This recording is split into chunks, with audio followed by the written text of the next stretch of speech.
વડોદરાની વાત કરીએ તો વડોદરામાં શેરડીના રસમાં ઝેર પીવાનો મામલો સામે આવ્યો છે। વડોદરાથી આ મહત્વના સમાચાર સામે આવ્યા, જ્યાં ચેતન સોની અને પરિવારને ત્રાસ આપતો હતો।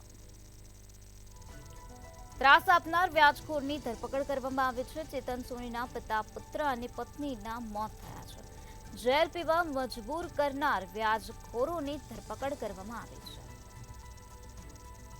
વડોદરામાં શેરડીના રસમાં ઝેર પીવાનો મામલો હાલ પ્રકાશમાં આવ્યો, જેમાં ચેતન સોની અને તેના પરિવારને વ્યાજખોરો ત્રાસ આપતા હતા। ત્યારે ત્રાસ આપનાર વ્યાજખોરોની અટકાયત કરી લેવામાં આવી છે અને વધુ પૂછપરછ હાથ ધરવામાં આવે છે। ચેતન સોનીના પિતા, પુત્ર અને પત્નીના વ્યાજખોરોના ત્રાસના કારણે મૃત્યુ નિપજ્યા છે। ત્યારે ઝેર પીવા મજબૂર કરનાર વ્યાજખોરોની અટકાયત કરવામાં આવી છે અને હાલ આ સમગ્ર મામલામાં પોલીસ દ્વારા વધુ કાર્યવાહી હાથ ધરવામાં આવી રહી છે। ચેતન સોની અને તેના પરિવારને આ વ્યાજખોરો વારંવાર ત્રાસ આપતા હતા, જેનાથી કંટાળીને તેઓ ઝેર પીવા માટે મજબૂર બન્યા અને જેના કારણે ચેતન સોનીના પિતા, પુત્ર અને પત્નીના મૃત્યુ નિપજ્યા। આજ મુદ્દે વધુ માહિતી આપવા માટે આપણી સાથે સંવાદદાતા નિલેશ બ્રહ્મભટ્ટ જોડાઈ ગયા છે। નિલેશ, વડોદરામાં શેરડીના રસમાં ઝેર પીવાનો મામલો સામે આવ્યો, જેમાં ચેતન સોનીના પિતા, પુત્ર અને પત્નીના મૃત્યુ નિપજ્યા હતા। શું છે વધુ વિગત?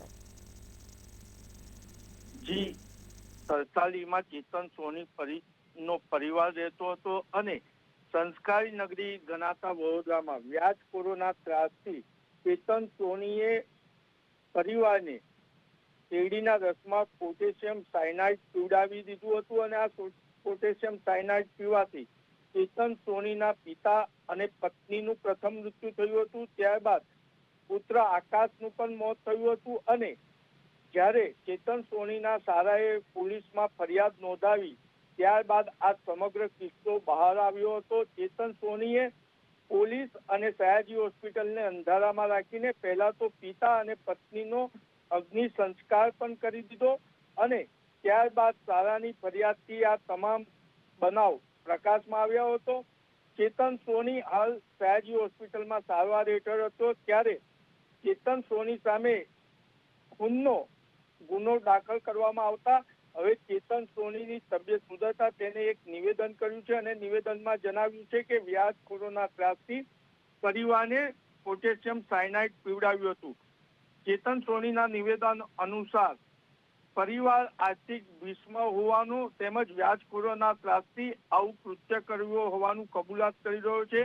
ચેતન સોનીએ એ પણ કબૂલાત કરી છે કે વ્યાજખોરો પાસેથી 5.75 લાખ રૂપિયા 20% વ્યાજે લીધા હતા અને વચ્ચેજો જે હતો એને દર મહિને કમિશન પેટે 10,000 ચૂકવતો હતો અને વ્યાજખોરોની ધમકી અને ત્રાસના પગલે જ પરિવારને પોટેશિયમ સાયનાઇડ પીવડાવી અને પોતે પણ આત્મહત્યાની કોશિશ કરી છે તેવું કબૂલ્યું છે। ત્યારે ચેતન સોનીના નિવેદનને ધ્યાનમાં લઈને મકરપુરા પોલીસે પરેશકુમાર બળદેવભાઈ પ્રજાપતિ તેમજ ધર્મજ કુંડુ સ્વામી, જયેન્દ્રસિંહ પરમાર અને રાજેશ સહાનીની અટકાયત કરી છે ને પોલીસે વધુ તપાસ આરંભી છે।